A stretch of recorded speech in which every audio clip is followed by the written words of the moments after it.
সংগ্রাম দালালি না রাজপথ আওয়ামী লীগের দুই গেলে আপনার দুই গেলে এই বাংলায় হবে না দিল্লি না ঢাকা ঢাকা ঢাকা পাটোয়ারির দুই গালে জুতা মারো তালে তালে আমরা আওয়াজ তুলতে চাই এই হাসিনার বিচার না হওয়া পর্যন্ত কোন নির্বাচন এই বাংলায় হবে না। আমি বিভিন্ন সরকারকে ক্লিয়ার মেসেজ দিতে চাই, আওয়ামী লীগ একটি ক্যান্সার, এই ক্যান্সারকে প্রতিরোধ করার পর এই বাংলার মাটিতে নির্বাচন হবে। এই আওয়ামী লীগকে দ্বারা বুকে ধারণ করে এখনো সাহসের সাথে চলছে। আমি আবারও তাদেরকে হুঁশিয়ার করে দিতে চাই, সাবধান, ভালো দাও মাসুদ, রাজপথের দাবি হবে, প্রত্যেকটি বিমান মেলায় হবে আমাদের একটি ইতিহাস। কল্পনা করতে পারিনি আজ আমাদের আওয়ামী লীগ নিষিদ্ধের দাবিতে রাজপথে নামতে হয়েছে। আওয়ামী লীগ নিষিদ্ধ হবে কি হবে না তা বাংলার জনগণ ওই 34শে জুলাই তারা তা দেখিয়ে দিয়েছে। এই বাংলায় আওয়ামী লীগের নামে কোনো রাজনীতি হবে না, হবে না, হবে না। যদি আওয়ামী লীগের রাজনীতি করতেই হয় তাহলে যে পিতা তার সন্তান হারিয়েছে, যে আহত যোদ্ধা আমার ভাই হাত পা চোখ হারিয়েছে, তাদের হাত পা চোখ ফিরিয়ে দিন। আমার ওই নিহত পিতার তার সন্তানকে ফিরিয়ে দিন, তারপরে রাজনীতিতে আসুন। এর আগে কোন রাজনীতিতে নয়। আওয়ামী লীগের প্রশ্ন অমীমাংসিত রেখে বাংলার মাটিতে নির্বাচন হবে, সেটা বাংলার ছাত্র জনতা মেনে নেবে না। অতি দ্রুত জুলাই সনদ বাস্তবায়ন করতে হবে এবং জুলাই সনদে উল্লেখ থাকতে হবে আওয়ামী লীগ নিষিদ্ধ। আমরা যদি কিন্তু অথবা দাঁড়িয়ে কমা পুলিশ তারাই আওয়ামী লীগ নিষিদ্ধ দেখতে চাই। এই বাংলায় ছাত্র জনতা আবারও 36 জুলাই ঘোরাতে এক মুহূর্ত দ্বিধাদ্বন্দ্ব করবে না যদি আওয়ামী লীগ নিষিদ্ধ করা না হয়।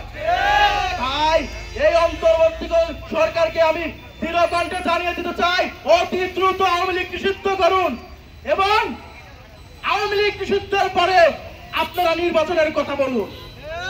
আমি প্রত্যেকটি রাজনৈতিক দলকে আমি বলতে চাই, আপনারা ক্ষমতামুখী নয়, আপনারা জনতামুখী হন। এই বলে আমি আমার সংক্ষিপ্ত বক্তব্য শেষ করি। আবার পাকিস্তানে ফিরে যাবে ভাবো যদি ভুল হবে, আমার বাংলাদেশ ভারতের সেবাদাস হয়ে যাবে ভাবো যদি ভুল হবে। এটা বাংলাদেশ, এটা ছাত্র জনতার নতুন বাংলাদেশ।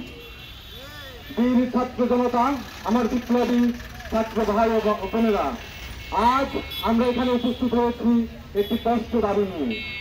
আওয়ামী লীগকে নিষিদ্ধ করো, গণহত্যার বিচার করো। এই আওয়ামী লীগ, এই সন্ত্রাসী আওয়ামী লীগ এক ফ্যাসিস্ট সাম্রাজ্য হয়ে তুলেছিলেন। ছাত্র জনতার গণ অভ্যুত্থানের মাধ্যমে সেই সাম্রাজ্যের পতন ঘটেছে। তারা দীর্ঘ বছরের পর বছর মানুষের ভোটাধিকারকে হরণ করেছে। তারা কি করে নাই, তারা জনগণের কণ্ঠস্বরকে রোধ করেছে। কেউ রেহাই পায়নি তাদের হিংস্র খাওয়া থেকে। আমরা ভুলিনি 2013, আমরা ভুলিনি 2018, আমরা ভুলিনি 2024। এই 25 বছরের মধ্যে লুকিয়ে আছে বঞ্চনার ইতিহাস।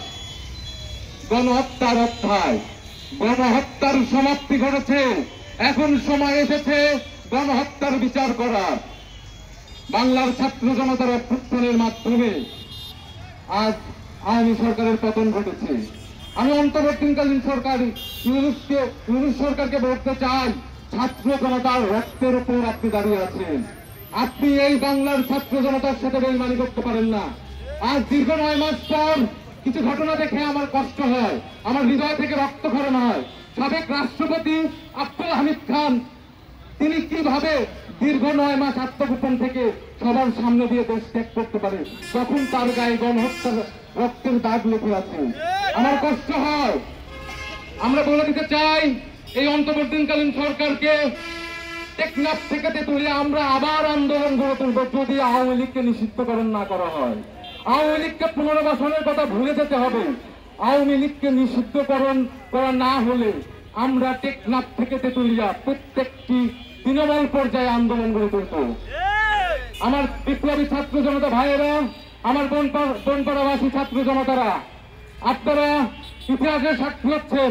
আজকে যারা এই বনপাড়া উপজেলা গেট থেকে যে যাত্রা আমরা শুরু করেছি, এই যাত্রা থামবে না, এই যাত্রা চলতে থাকবে। দেশের প্রত্যেকটি প্রত্যন্ত অঞ্চলে আমরা আওয়ামী লীগের বিরুদ্ধে আন্দোলন গড়ে তুলব যদি না আওয়ামী লীগকে নিষিদ্ধকরণ করা হয়, আওয়ামী লীগের নিবন্ধন যদি বাতিল করা না হয়। আমরা শুধু চাই নাই ফ্যাসিস্ট আওয়ামী লীগের পতন, আমরা চেয়েছিলাম আওয়ামী লীগের পতনের মাধ্যমে সারা বাংলাদেশ নতুন রাজনৈতিক স্বপ্ন বাস্তবায়ন করবে। কিন্তু আজ দুঃখের সাথে আমাদের বলতে হচ্ছে এই ইন্টারিমকে বসিয়েছে বাংলার ছাত্র জনতা, সেই ইন্টারিম আজকে ছাত্র জনতার সাথে বিশ্বাসঘাতকতা করছে। আমরা দেখেছি সাবেক রাষ্ট্রপতি আব্দুল হামিদ যে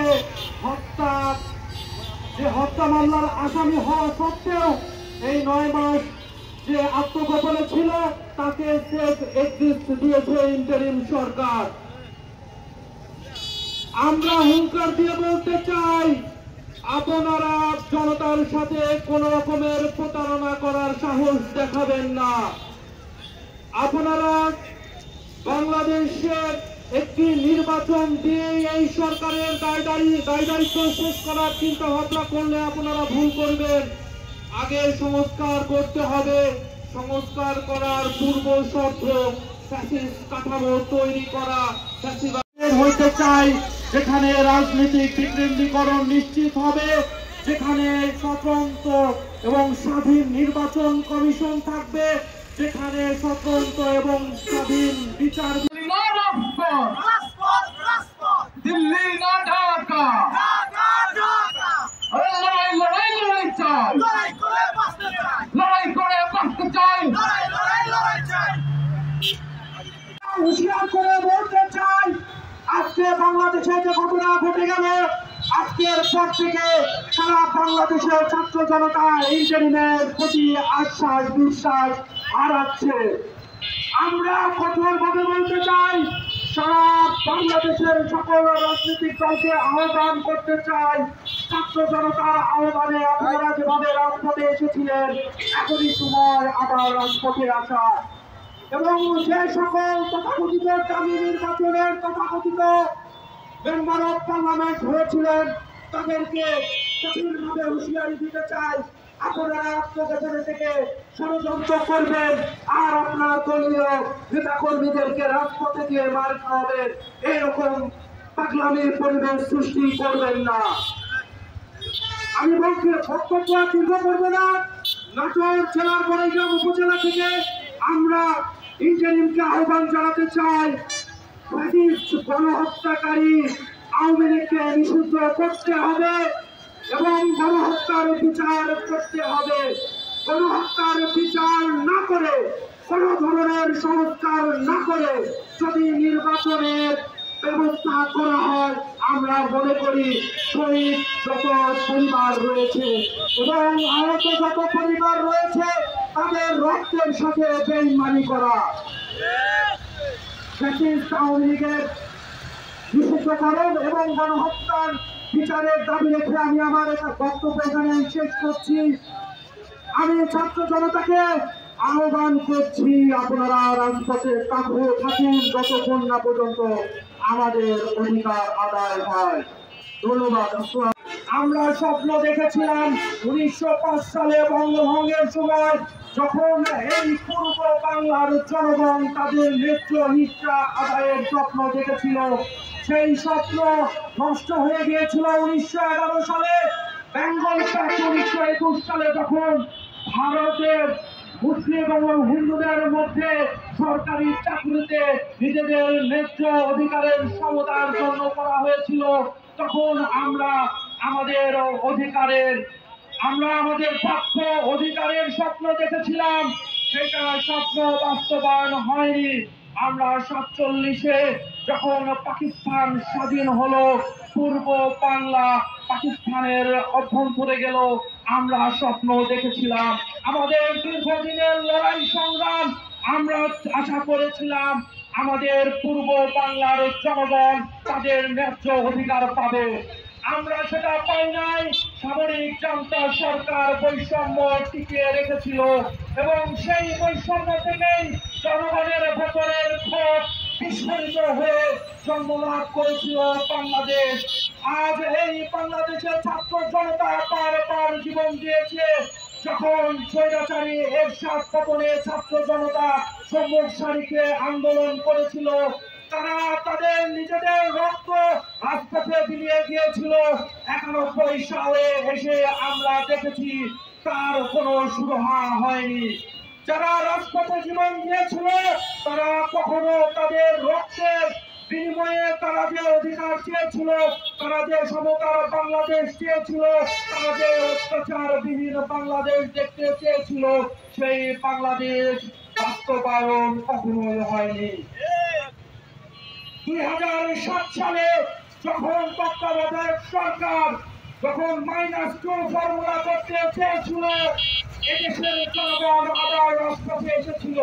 কিন্তু 2008 সালের নির্বাচনের মাধ্যমে যখন ফ্যাসিস্ট আওয়ামী লীগ নির্বাচনে জয়ী হয়ে আসলো, তখন তারা তাদের যে পূর্বে থাকা তাদের স্বপ্ন ফ্যাসিবাদী কাঠামো তৈরি করার জন্য তারা উন্মাদ হয়ে গিয়েছিল। তারা সরকারে আসার পরেই আমাদের 57 জন দেশপ্রেমিক সেনা কর্মকর্তাকে ভারতের প্রেসক্রিপশনে তাদেরকে হত্যা করা হয়েছিল। এই পিলখানার বিচার বাংলাদেশ এখনো পায়নি। 2013 সালে 5ই মেতে আমাদের বাংলাদেশের ধর্মীয় নেতাদের উপরে গণহত্যা চালিয়েছিল ফ্যাসিস্ট আওয়ামী লীগ সরকার। সেই বিচার আমরা দেখতে চাই।